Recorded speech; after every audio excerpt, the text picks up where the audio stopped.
Hey, well, welcome back. I'm in my barn in front of my tractor, putting things away. And I'm finishing today the episode 3 of 3. We've been talking about how to go out and how to buy a piece of property, how to find that hidden equity, and tips and tricks, if you will, of how to get a great deal on a property. So we're going to finish it up today. How to buy a property and how to find that hidden equity. That's today's topic on the American Landman.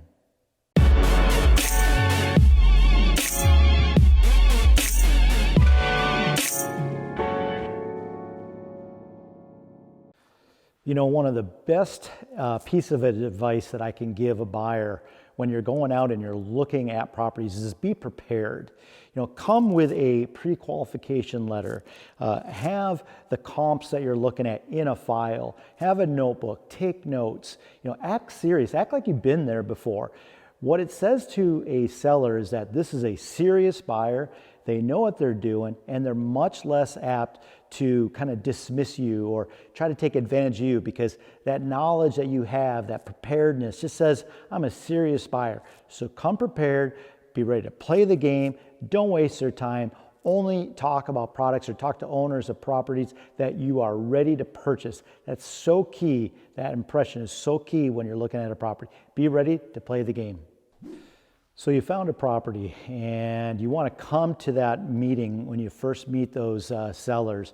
And I advise you that if you're a serious buyer, let them get to know you. Come prepared to that meeting. Have comps, have a file, maybe write up a little biography about yourself. Have pre-qualification letters. All this kind of paints a picture that you're a really serious buyer, you're a quality buyer, and you've been there before. This isn't your first rodeo. It says, I am serious about your property, I want to negotiate a fair price, and I am prepared to do it, and I'm a good buyer. So do your homework ahead of time. Come prepared, have a file, and it says everything to that seller, that this is somebody that is here, they're serious, they're not wasting my time, they're not tire kickers. If you do that, you're going to get off on the right foot. This next tip is probably one of the most important pieces of advice that I can give anybody. And that is that the seller's got to buy you before you're going to get to buy their farm.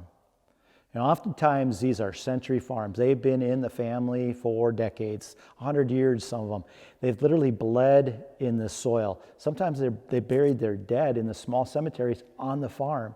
I mean, it's so important to be cordial, to be polite, say yes ma'am, no ma'am. Be friendly, be genuine. That's what they're really looking for. These people are looking to pass off their life project to the next buyer. They're willing to do it, but they want to know that they have a great person, a good person that's going to buy their farm. They buy you before you get to buy it. It's so important. Keep that in mind.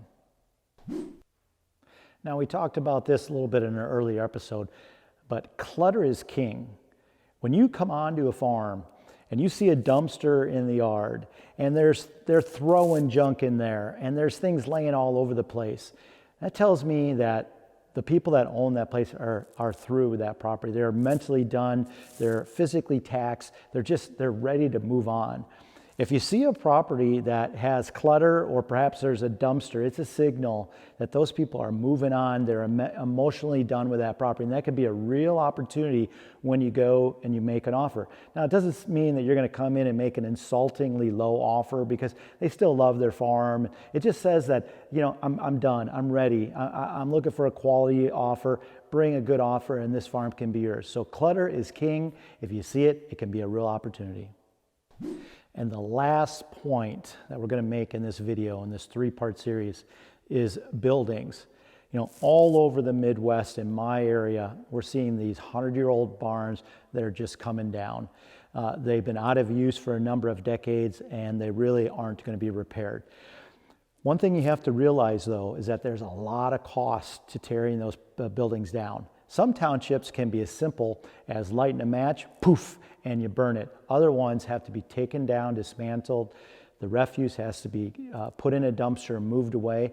And in the case of one of my properties in Trumpelow County, they may have to move that refuse, the old lead paint barn boards and the shingles and all these things that are considered toxic waste to a landfill in Eau Claire, which is literally about an hour away. It can be significant costs that you have to be aware of. So if you're looking at these old buildings, just realize that there may be some significant costs to tearing those buildings down. But if you can light a match to them or do it with a really low cost, by removing these buildings, you immediately increase the likelihood that somebody's going to come along and want to buy that property from you. It's an instant equity gainer if you can deal with those buildings. Just know that it could be costly if you have to have anybody do it for you. So keep it in mind, buildings can be an opportunity or it can be the biggest handicap. So that's the end of today's episode and the 3-part series.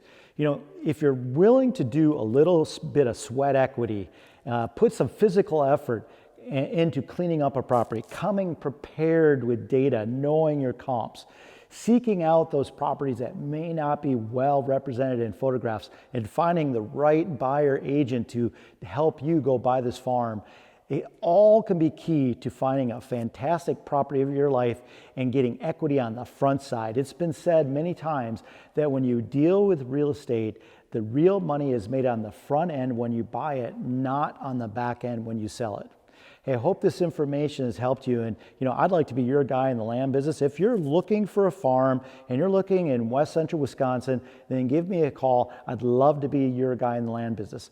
I'm Neil Hauger, and I'm a land specialist with Whitetail Properties Real Estate here in West Central Wisconsin. As always, thanks for watching.